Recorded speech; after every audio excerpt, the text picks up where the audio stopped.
안녕하세요. 사용자인 노피에서 최신 제품을 평가하는 영상 리뷰 다이쇼입니다. 오늘 저희가 들고 나온 제품은 아이폰 X입니다. 아이폰 7과 아이폰 8은 상당히 비슷한 형태로 있는데 아이폰 X는 이제 완전히 많이 다른 형태로 나와서 아이폰 사용자들에게 많은 이제 관심을 갖고 있었죠.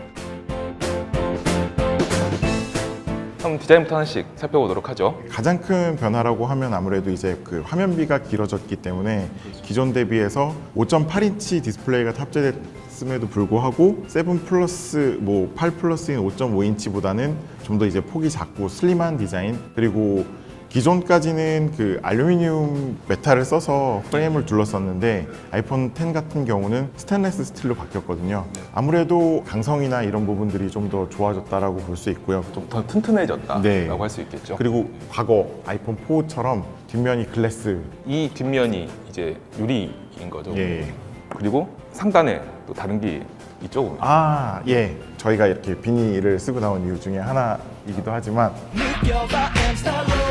디자인 자체로 봤었을 때는 이제 노치라고 얘기를 하는 M자형 탈모, 이 부분은 굉장히 호불호가 많이 갈리기는 하는데 그게 이제 좀 특징이라고 하면 할 수 있겠습니다. 좌우 테두리와 상단 테두리가 없는 베드레스 디자인을 드디어 이제 애플이 아이폰에 적용을 했죠. 어떻게 보면은 그 최신 트렌드를 아이폰도 그 같이 따라가는 모양새로 이제 그 변화하고 있습니다.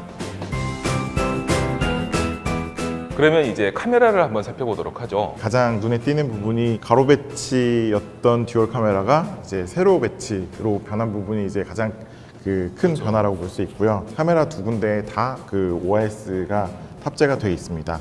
전면 같은 경우는 기존에 인물 사진 기능이 없었거든요. 근데 아이폰 그 X 같은 경우는 인물 사진 기능이 이제 추가가 됐고요. 인물 사진 기능 중에서도 또 인물 사진 모드들이 후면이랑 동일하게 그 추가가 됐고, 셀카를 찍으시면 본인은 굉장히 잘 나오고 뒷 배경은 좀 흐릿하게 처리를 하는 보케라는 기능인데 그 부분이 아이폰 X 같은 경우는 구현이 가능하게 됐습니다. 전면 카메라에도 이게 들어갔던 거죠. 네네네.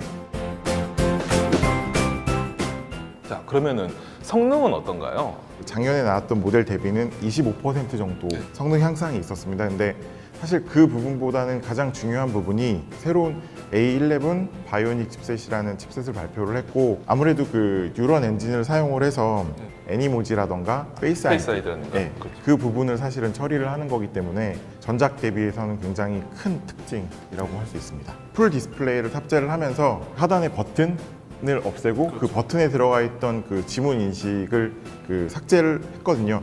근데 그 지문 인식에 대한 대체제로 이번에 탑재를 한 게 그 페이스 아이디라는 그 부분이고요. 그걸 위해서 상단의 노치 부분에 트루뎁스 카메라 그리고 프로젝터 같은 여러 가지 이제 기기들이 상단에 탑재가 돼 있습니다. 디자인적으로는 정말 호불호가 있지만 기능적으로는 이건 정말 어쩔 수 없이 있을 수밖에 없는 위치인 것 같아요. 페이스 아이디를 직접 써보니까 어떻던가요? 저는 개인적으로 만족도가 굉장히 높은 편이고요. 손에 그 땀이 많이 나는 편이기 때문에 터치 아이디 같은 경우는 손에 땀이 많이 난 상태에서는 사실 인식률이 굉장히 좋진 않았거든요. 그리고 굉장히 추운 날에는 장갑을 일단 다 벗고 눌러야 되는데 페이스 아이디 같은 경우는 꺼내서 얼굴을 이제 보여주면 되기 때문에 굉장히 저는 만족도가 높은 편입니다. 자, 그리고 애니모지가 있죠. 애니모지 같은 경우는 아까 말씀드렸던 그 상단에 있는 트루뎁스 카메라를 이용을 하고 A11 바이오닉 칩셋을 이용을 해서 그 얼굴에 있는 여러 가지 근육들의 움직임을 파악해서 애니메이션 그 이모티콘을 만들어서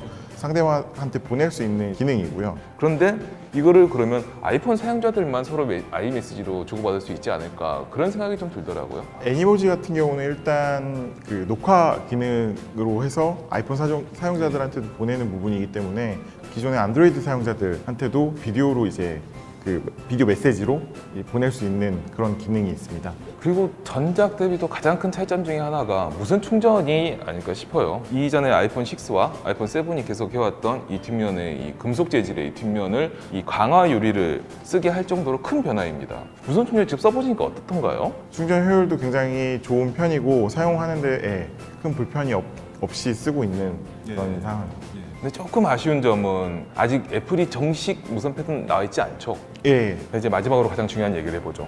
홈 버튼이 없어지고 홈바가 생겼습니다. 예전 그래서 아이폰 7 같은 경우는 홈 버튼을 이렇게 누르면은 이렇게 홈으로 갔는데 이제 아이폰 X 같은 경우는 아이폰 X 같은 경우는 이제 홈바를 스와이프로 위로 밀어 올리면 앱이 종료가 되고 넘어가는. 그리고 과거에는 멀티태스킹을 홈 버튼을 2번을 눌렀다라고 하면 지금 같은 경우는 살짝 밀어 올려서 이제 좌우로. 어찌 보면은 1차원 스와이프를 2차원으로 확장을 했다고도 할 수가 있겠네요. 지금까지 아이폰 X를 하나 살펴봤는데요. 별점을 준다면 한 어느 정도로 줄 수 있을까요? 가장 크지만 딱 한 가지 이유인데 가격이. 이 정도의 제품이면은 지금 판매하는 가격에 한 30만 원 정도는 더 낮게 팔아도 되지 않을까 싶은데 가격이 너무 비싸기 때문에 저는 4개. 저도 만약 별점을 매긴다고 하면은 같은 4점을 주고 싶어요. 이유가 역시 이유는 똑같습니다. 분명히 우수한 거는 사실이에요. 하지만 가격적인 게 너무 비싸요. 지금까지 애플의 새로운 아이폰인 아이폰 X을 살펴봤습니다. 재밌게 잘 보셨나 모르겠습니다. 저희는 다음에 또 핫한 제품을 찾아뵙겠습니다. 감사합니다.